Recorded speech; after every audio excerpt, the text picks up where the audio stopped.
Hey everybody, and welcome to the Talkies from Karman Line Studios. 3 filmmakers talking about movies. I'm Kenny. I'm D. I'm Taylor. And this week we watched Judas and the Black Messiah. Lately we have been taking turns just picking a movie that one of us wanted the other two to see. We diverted from that tradition because there was actually an interesting looking new movie out to watch. Right? Yeah. Which is special these days. Unfortunately, yeah. I haven't seen a movie since Tenet in July. Oof. And that was the only new movie I saw in 2020. No, that's not true. No, what we saw. What else did I see? We saw that freaking depressing Antebellum. one. That's let's not real. talk That's about not Antebellum. real. That's not a No, movie. what was the one? I'm thinking of Ending Things. Oh yeah, that's right. That was I good. forgot That about that was a new movie, and there was another one, but not enough. Not enough. It's not. I Not checked enough. out of movies that year. We've become we went from a show where we review new movies every week to a show where we talk about our favorite movies. We had to, to keep our sanity. Yeah. Got us through. So far, yeah. Well, so it was cool to see a movie that was new that none of us had never seen before. Yeah. Why don't we dive right in? Hot takes. Hot take it away. Let's start with Taylor. Okay. I liked this movie. I thought it was interesting, and I would say I want to call it entertaining, even though that doesn't quite seem to be like an appropriate term for it. I want to call it entertaining. I enjoyed watching the movie, and I really enjoyed watching the story play out. Yeah, I think you're allowed to be entertained by movies even when they're about serious. I don't think so. When they're depressing. It's okay. It's okay. I don't think so. All right. Well, then shame on you. Shame on you. Thank you. D, what's your hot take? I was kind of the same way Taylor did. The take I had was this movie. I really liked the story. The story was really, really cool, and the movie was well done, and it was fine. I didn't particularly enjoy it like crazy much. It just it was like a high 7 for me. If I were to High 7? Yeah. What does that mean? Like a 7.8? No, like 7.7. in terms of pizza, it's a high 7. You know what I mean? Oh, a high 7 I pizza. get it. That's my rating too, dude. Sure. All right. My hot take is I loved this movie. I watched it 2 times. Oh wow! I watched it 2 times. Nice. This like part of why I enjoyed it so much, I think, is I went in with really low expectations, and that's completely because of the trailer. I feel like this movie had a bad trailer, and what I mean by that, it was the most generic Oscar bait like trailer that you see every year for movies like this. And I remember we were in the theaters when we went and saw Tenet. There was a trailer for this, and all 3 of us kind of laughed at it and made fun of, we're like, that movie looks important and it looks bad. That's what I felt like. I'm like, that movie looks important, but unfortunately bad. And I was so delighted with how well this film was made. I mean, it was dialed in visually. The performances were incredible. Freaking Jesse Plemons he was really good in this. He's never not good. He's never not good. Yeah. Yeah. I mean, in what was that? The movie we just said. I'm thinking of Indie Things. Yeah. He's good in that. Yeah, I do want to see him play a character who isn't unnerving sometimes. Yeah. I was gonna say he's really good at doing the one thing. That's like all he does. Like I'm very curious to see how he pulls off normal human. Yeah, I mean something with range. He is actually, no, such never mind. a good cringy like lizard person. You know. I was gonna say that he was kind of a. I stopped myself because I was so wrong, but his episode of Black Mirror, I felt like was a little different from him. But really, what it was an even more extreme version Yeah. It was of what it's he even does. more extreme. Yeah, Yeah. that's funny. Yeah, he's pretty typecasted, but so great. And Lakeith, Lakeith Stanfield. yeah, He Yeah. is becoming one of my favorite actors. He's awesome. Working So- today. he's awesome. Lakeith was my Lakeith like really popped out to me in Atlanta, the show with what's his name, Childish Gambino. But I really like the character that he plays in there because he's a really deep thinker, and he's also a pothead. So he's like both. But he does the dumb person so well, and it's kind of weird to see him in this role because I kept wanting to connect him back to that character, but he's not that character in here. It was really strange to see that kind of thing happen. I don't like him in this movie. I mean, I like his performance, but I don't like the way he was directed. Oh, interesting. Well, I mean, he's obviously playing an unlikable character. I like that he was. Yeah, I like the unlikable characters. It is a complex yeah position that character's in. Well, so let me start off the discussion with asking what you guys thought about the direction in particular, like the directing by Shaka King. Yeah, I've never seen a Shaka King film prior to this. From what I felt is, if nothing else, a strong directorial hand. In that, I didn't feel like there was improvisation happening. This movie felt very deliberate. I don't know how hands-on some of his producers were, but I like I said, I haven't seen enough of his films to say I know his flavor, but I could tell competency was in plain sight. I mean, I thought it was very proficient and competent in directing, but I did not feel like there was a visionary directing the film. Yeah. It's not like what was the dude that directed Sorry to Bother You? Oh, Boots Riley. Like Boots, like you could feel his essence through that whole movie, Absolutely, right? Whether you like it or not. Yeah. Right. This could have almost been directed by like Ron Howard. Yeah, That's it could have been what I like didn't anyone like about it. almost. And that's actually what I did like about it. Because like this felt like just one of those like perfectly made Oscar movies. it just felt that way.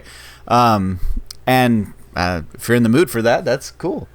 I suppose, yeah. I mean, it reminded me in a bad way, even though I like this movie and what I'm talking about I don't like, but in a bad way it reminded me of Ford versus Ferrari, because in that movie it was a very generic Oscar bait movie, or so it seemed like an Oscar bait. I don't know what was Oscar bait about it, but like the actors were really, really strong. It seemed like it was like a sure thing, kind of like, this is going to be a great movie. We got two great actors and everything. That the direction was so weak in it that it made the screenplay really, really shine, and it made me think about the dialogue that they were saying, and what they were talking about and what's going to happen and what the characters and all that. And this Judas and the Black Messiah has a great story, but the screenplay I feel like is so dense with so many points that could have been expanded on in like a book, but not a movie. And I feel like they didn't use the medium at all. I don't see a filmmaker here. I see a person who likes stories here, which is fine. Again, like I said, it's a high 7, but it's just not my taste in movies.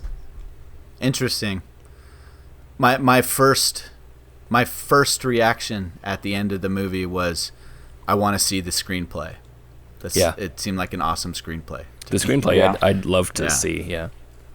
Like, I think an example of what you were talking about for the direction, D, would be something that stuck out to me. I think that's kind of what you're talking about, is the scene where the Black Panthers go and talk to the Crowns and Lakeith is there, and he gets Lakeith's character gets recognized as being the same guy who stole the car. And the way they make that connection is they simply cut to a flashback real quick of the guy stabbing through the roof. And that gets the point across, and I understand that. But I can't help but think that there could have been a more interesting way to make that connection that would be a little bit more cinematic than simply cutting back to something else. Little on the nose. I think maybe that's a little that's obvious. That's or what I'm like a talking little about. first thing that comes to your mind and how to show it. Yeah, I was thinking like more cinematic. I guess that's the word I want to use. I hate using that word, but yeah. Yeah, like Bong Joon-ho would not do that. If he had the same setup, he would show it another way. Yeah. Right. But I think bad, there's but- yeah, I think there's a, you know, we're just talking about different types of movies, and I think that, you know, there is a director's ethic that is, you know, my voice gets out of the way so that this can be a performance piece, or so that this can, you know, so that the dialogue can shine or something like that. Yeah. And then that's what it felt like to me, that you know, this was directed by the numbers, but so much of the rest of the film was anything but by the numbers. You know? Yeah, I to tell you, I definitely would not have nearly enjoyed this movie as much as I did had it not been for the two lead performances. Yeah. Judas and the Black Messiah, you know? Yeah. Freaking, what is that dude's name? I love that guy. Daniel Kaluuya. Yeah, Kaluuya. he's awesome. Yeah, he is so great. Yeah, he was awesome. Yeah, the screenplay itself, I love. It's funny because I didn't think I would love the allegory, but I thought it was amazing. I did too. I thought it was so well done. It's like the first time that I've really liked a Christian allegory in a movie. It's, you know what's weird is that this movie specifically reminded me of a Christian propaganda film I saw when I was younger called Cross and the Switchblade, which I really, really liked when I was younger, of course, because I was younger, and it has gang violence in it, so I was like, yay. But it was it reminded me of it because that movie is not that cinematic, but it has a lot of message in it, and so that's what this one reminded me of in that kind of way. Yeah, and I think a movie can be great in that way, you know, as long as bad directing isn't getting in the way, then I think that quiet directing is just fine. That's, you know, that's an interesting point. It's soft-handed directing. You're not going to notice it, right? Right. And that allows like these great performances to shine, and that's what I walk away remembering and talking about. Absolutely. And it really left an imprint on me. I'd become really interested in the history of the Black Panthers earlier this year, and had already been doing research into that history, and seeing this really sort of capped that, and it was awesome. I would like this movie to be a book. It is a book. I was gonna say actually probably is. There is a book. Is there? I looked it up, but I couldn't find anything. It's not by the same name, and it's not a direct adaptation, but because the story is famous. Is it about Fred Hampton and Bill? Yeah. There's a book written about this whole story, I believe, from the perspective of his sister. I think his sister wrote a book about it. I thought it was weird, if we're talking cinematically again, the editing in the beginning and the end, where they cut in both real and fake footage at the same time. That was a strange choice. I didn't notice real footage at the beginning. Yeah, I thought like at least 70% of that footage was real. Like the interview? No, the interview was fake, but yeah, they had like some like quick cuts of like protest footage. Stuff. The protest footage, and then there was one person there was some girl speaking, and you could clearly tell it was shot with a video camera. Anyway, but that, and also that they cut in the real people at the very end, which I know they do in biopics. I like that. I just thought it was strange because maybe it's just because I don't like when films are about real things and then they introduce the real thing. Like, did you guys see the Snowden movie? I missed it. No, I didn't see that. No, Joseph Gordon-Levitt. Yeah, with Joseph Gordon-Levitt. Like, Oliver Stone movies. It was so really funny to make like, me bored now. It was not a good movie. It wasn't like it bad, looked but bad. it wasn't that great. Yeah.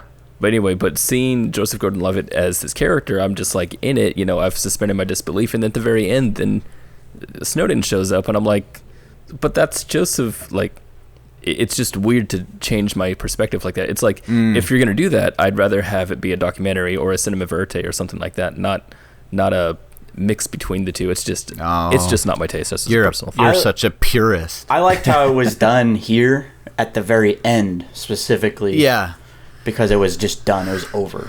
Honestly, like, normally I would criticize that much exposition at the end of the movie. I mean, there was a lot. They put like 3 paragraphs of afterward on the screen. Yeah.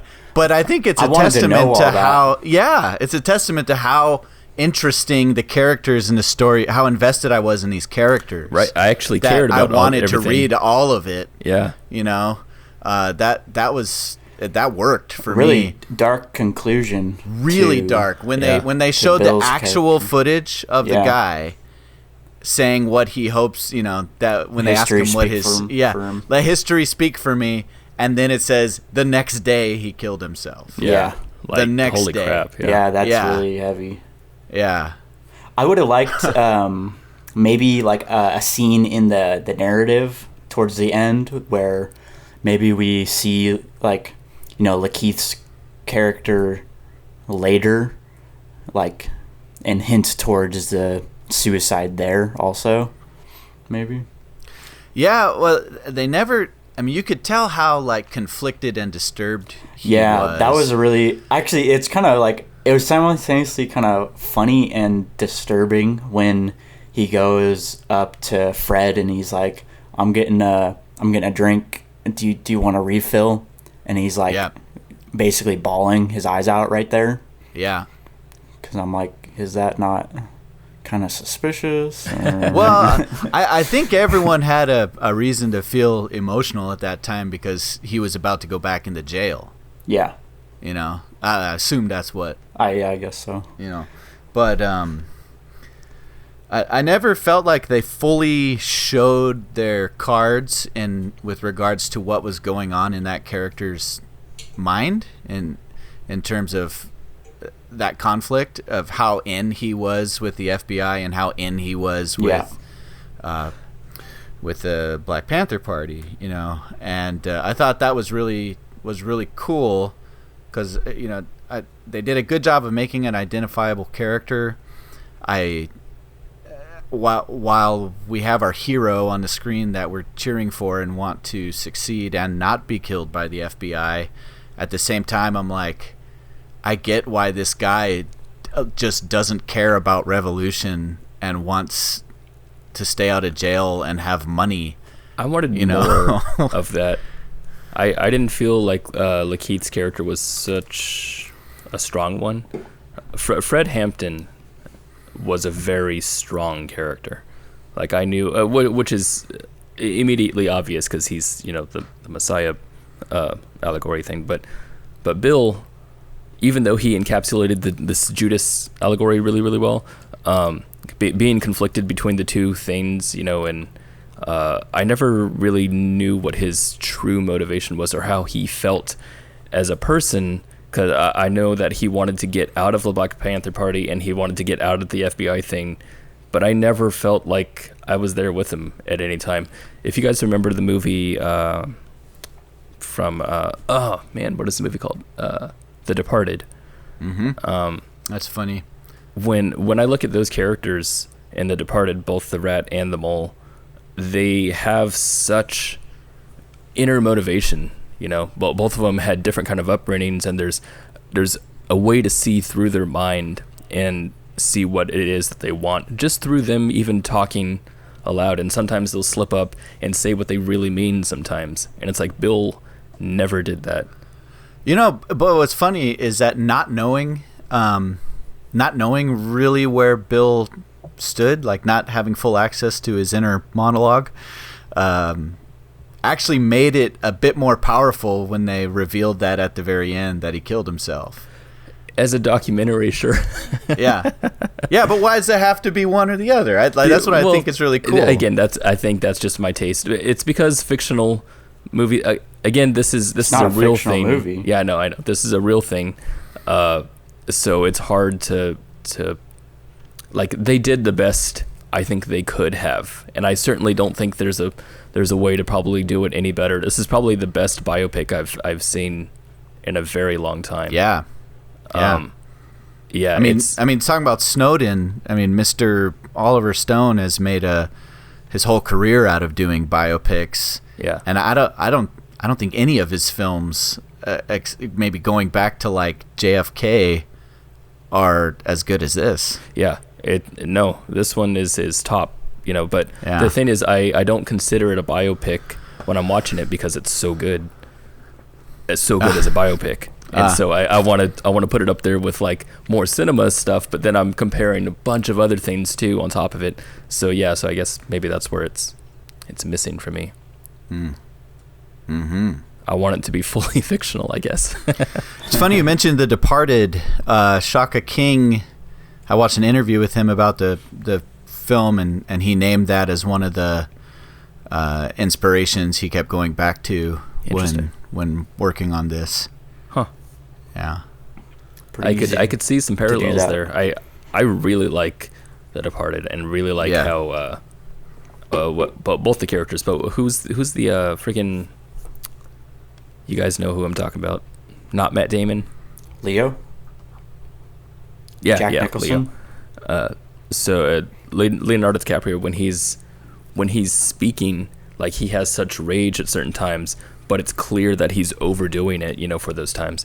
And Lakeith did have some of those times, like when he was in the car hot wiring, you know, like it was clear he was like bullshitting the whole time, but the way he played it up made it seem like it was an actor who was trying to bullshit. It didn't seem like a real guy who was trying to bullshit.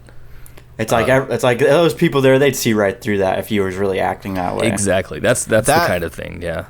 That was probably the only time that I felt like the movie that was a serious flaw. Yeah, I felt like almost any time Bill did something like that, it came off that way to me. It felt like an actor, but which was fine because it was a biopic, like I said. But yeah, I don't know. I like how I've noticed this in every movie I've seen Lakeith in. Is he tends to lead like his body physically. He'll lead with his head, like sticking out. Yeah. And I really like that for some reason. I like he does that so much in Atlanta. It's like his whole character. That's really funny. He's like a cartoon character. Yeah, the way he moves.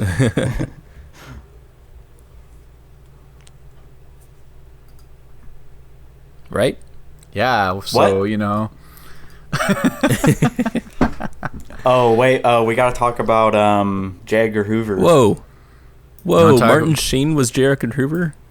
Yeah. Yeah, I didn't recognize him at first. I was trying to think, who is that guy? I know him. Oh, damn. That's crazy. Yeah. Yeah. He wasn't on screen a lot, but He's very villainous. yeah, I'm like, that guy's a bad man. That's a bad guy. That's great. That's a really bad guy. Bad man, bad. Couple things, by the way, about the White Devil stuff here. I like the way it was done in here as opposed to other movies. Sometimes the movies, I don't know, they make white people look like just Satan incarnate, which is fine if they're going to do it, but it gets a little tiring. Some of us are. Some of us are. But what was weird was almost every shot of the FBI in here, where it was just white guys, they were drinking or smoking. They were always doing that. It was always a guy with a beer, always a guy with a cigarette, and I'm like, I think I know what you're trying to do. You know, you're trying to give the idea that these guys live in a different world, different culture. You know, they don't have the same kind of, you know, mentality that the other people do. But it got a little tiring. It was a little strange to me. I think, again, it's just my taste. But yeah, I didn't like it. That's probably just trying to go for the era, for the time. You know, it's like Mad Men, you know. Yeah, it's just what they you know, did. It's any place where lots of men are working and have power or money. Yeah, in the 60s especially. In the 60s, there were... Like, yeah, they're going to be... Okay, well, maybe I'm reading too much into it. Maybe that's maybe I'm putting a cinematic thing in where there is no cinema. It's that period thing. But I did like... I mean, obviously, it's just part of the history. It's not like... It's not like innovative writing or anything, but him going to the I was gonna bring that to the rednecks in the neighborhood. That whole scene was really cool to show a different dynamic on. That was nice, yeah. I liked that. I enjoyed that. And even Jesse Plemons' character, getting to hear, you know, his sort of justification for his actions. Yeah. Where he just said, and that like, he was more nuanced than just. Yeah, he's like, what's the difference between what they're doing, what the KKK is doing? Right. You know, and he's like, you gotta work. You can't just have equality. You gotta work for. You can't cheat it. Like that. Point of view. Yeah. Like that's such a believable point of view coming from someone like that. Yeah. Yeah. Not that it was good or right. Yeah, I'm not making any statement on that. I'm just saying content. Right? That made sense coming from him. Yes, it was like, oh, thanks for not being a one-dimensional bad guy. Yeah. You know. Yeah. And that's see. And the scene when J. Edgar Hoover's like, what would you do if your daughter brought home a Negro? Yeah. Jesse that made me so uncomfortable. So good. That was weird. I mean, in a good way. Yeah. I wanted to like punch his face. What was I going to say? Oh, I was going to say about the one-dimensional stuff that I'm so happy, you know, that they did not do one-dimensional things, and that's probably why I like the movie as much as I do. Yeah, is because they don't do one-dimensional characters. And it's really easy to in biopics, I think, especially. Absolutely, yeah. Every single character, even J. Edgar Hoover, had some depth. But I wanted to see more. I feel like there were two-dimensional characters as opposed to three. Not for one-dimensional, but two-dimensional. Two-dimensional, yeah. 2.5 dimensions, isometric. Wow. I want a 4D character. That's in Void. That's a 4D character. Yeah, I want like a quantum character. If you look at the cast, that's Enemy. That is, yeah. There you go. If you look at the cast, like Fred Hampton, Bill O'Neill, Roy Mitchell, and then as you keep going down, the characters keep getting less and less. That's true. What do you call it? Deep. Less depth. Yeah. Yeah. Pretty much. Yeah, I think that's how movies go sometimes. That's just like an accepted thing. But yeah, it shouldn't be. I know. It shouldn't be. That was one of the points we kept coming back to when we were reviewing the Coen movies. It's like that's what sets the Coens apart, is that they give depth to like tiny characters. Yeah, like everyone. Absolutely. Yeah, and I love that. That is my kind of thing right there. Yeah. So I mean, that's Coen level, so we can give Shaka a pass. Dude, I don't even know who is Shaka. What has he done? He made a movie called... He made Mulligans. Newlyweds, I think. Yeah, Newlyweds, High Maintenance TV series, People of Earth. So nothing.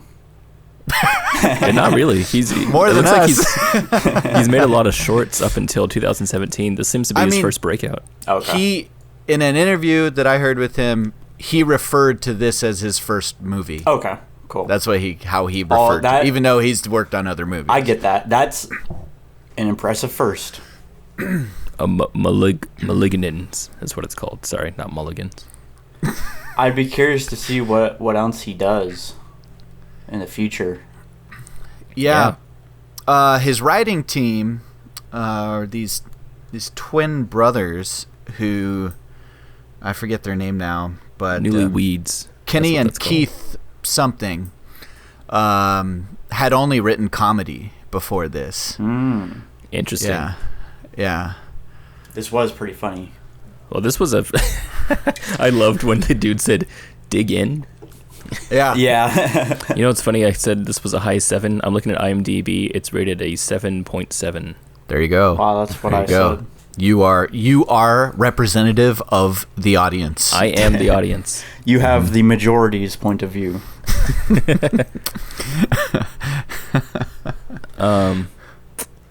Yeah, I don't really have anything else to say about the movie. Yeah, I guess other not than either. Jesse Plemons was amazing. Go Jesse. And Go Daniel. And I guess we're just divided on Lakeith. No, he's the best thing that's happened to cinema. I love Lakeith. And I loved his performance in this. I thought he was awesome. He's Except always for the a hot wire highlight. part. I didn't like the hot wire part. You're right about I that. think Yeah. I think he was directed kind of silly, but I really like Lakeith. He's a highlight in And all the other everything stuff I've he's done. seen him in. Same for Pretty Daniel. much. Yeah. And Daniel, yeah. Yeah. Have you heard Daniel Kaluuya out of character? You know, just in an No. interview? Is he English? Yeah. Yeah. Yeah. Strong London accent. I could see it. Took me Oh off man, guard. I forgot he was in Black Panther. Oh Yeah, yeah. and he's good in it. Yeah. Obviously. Duh. They should have had Lakeith in Black Panther. Then it would have been a good movie. If Lakeith ends up in the MCU, he'll be in one of the like Taika Waititi movies. Oh, I want that. I Yeah. want that. That'd be great. That would be good. Lakeith, directed by Taika, is that's a match. That's that so good. that needs Dude. to happen. I forgot he's awesome in Uncut Gems. He's so good in Uncut Gems. Yeah. He's like that best. Once again, a highlight. Once again. Cool. Well, since we have nothing else to say about this boring movie, what kind of pizza would this movie be if it was an edible Edible? movie? Yeah, If this movie was As an edible. pizza. if this movie If was this movie wasn't edible. Oh, shit, I you're getting actually hella have the high. perfect. I was thinking about this the other. You were thinking about this, huh? Yeah, I watched this movie 6 hours ago. So Oh, right. this movie is a really popular pizza that's really good, and it has some sort of like unrecognizable spice that makes it taste like amazing. But it's only in little bits of the crust. Just sometimes you bite into it, you're like, well, what was that? What was that? I want some more of that. But it's not in there all the way. I'm just like, I want more. That's what it is. I see. So it's a good pizza. It's a good pizza. It's It's a really good- popular. A lot of It's a people good like it. pizza, and you understand why it's popular. But you know, there's room for improvement. There's room for improvement. Those little bits of crust without the spice, huh? Yeah. Yeah. Wow, that's a very specific That's pretty pizza good. from you, D. Yeah. Pretty good. Pretty good. Well, how about you, Taylor? I got one. Yeah? It's this is obviously it's a pepperoni pizza. Obviously. Of course. And it's got amazing, like, just delicious sauce, like absolutely delicious homemade sauce, like in-house sauce, you know, and really, really good crust, you know, in-house good crust. But Gosh, I'm getting but the cheese is just simple, you know, basic, like they order it and it comes in and it's like it's good, but it's not like mind-blowing or anything. And same for the pepperonis. Yeah. So it's like a really good pizza. Oh, the cheese Yeah. and the pepperonis are Yeah. generic. Yes. Oof. Yeah. But the base is really good. Yeah. But I mean, it's still cheese and pepperoni, so it's like can't really go So, I wrong. mean- But it's a good pizza. All right. All right. Okay. I want to hear Kenny's. All right. It is a it's a delicious brick oven made pepperoni and cheese pizza. Smells good. And you know, it just satisfied. It was just what you wanted. hit the It's right that all the simple. right spots for you. Yeah, man. It's just I got no creative flares analogies. for this one because It's a good pizza. Are you I okay, just- Kenny? I don't have to be nuanced because I just liked the movie already. You know, it's just this was just a movie I liked, and so I told you a pizza I like. There you That's go. Very awesome. nice. Good Yeah. ratings. Yeah. Hey, good episode, guys. Wow. We did it. Hey, good episode. We did it, guys. Nice job. Nice job. Okay. So next week then. Now I'm get to choosing pick the movie. A movie, Yeah, yes. now you actually pick, yeah. 'Cause Nice. There's And definitely that nothing movie- else out. That movie is going to be. I don't want to watch that. I don't want to watch that. You have to. I'm not gonna. I'm gonna watch something Yeah. else. I'm gonna force you to watch it. No. And then we're gonna talk about it right here on the Talkies next week. Now, and just in case you were wondering, the Talkies is from Karman Line Studios, and we put out episodes usually every Friday. Kind of. We say that get out- every single week. Every single, like kind of Friday sometimes. Kinda usually, Friday. Mostly. we put out episodes every-ish Friday-ish. Every-ish Friday. Ish. Ideally, we put out episodes every Friday. like But do we live in a perfect world? No. Ideally. just sub to us on YouTube and you'll get notified when it comes That's out. right. Yeah, man. Sub YouTube, Spotify. iTunes, Spotify, and Yeah. all those other places. All them. Yeah. Yeah, Apple and- Apple Podcasts, Google Yeah. Podcasts, Overcast, all those. We're on Apple Yeah. Podcast. If you Yeah, like dude. listening Oh my to God. three opinionated filmmakers bloviating about why movies were good or bad and comparing them to pizza, then this is your show. That's what I've Awesome. been looking for. I'm like, man, I wish there was a show that compared movies to pizza. Exactly. Then I'd finally understand. Visit us at talkies.pizza. Oh, we should get that. I've learned that we have to be careful about writing about our pizza ratings in descriptions of the show because it messes up the algorithms and the That's Sounds like funny. looking up like a pizza recipe. it groups us in with food stuff. So That's awesome. Cool. so if you're here for pizza, we apologize. They listen this far. Like, when's I the wanna recipe eat gonna come in? I want some pizza. I could go for some pizza. I could go for a little Thor Ragnarok. Let's. Oh yeah, yeah. That's just a good frozen pizza I can heat up and it'll taste good. Go get some. We should get some pizza. Yeah. All right, boys. Episode over. Okay. And Bye.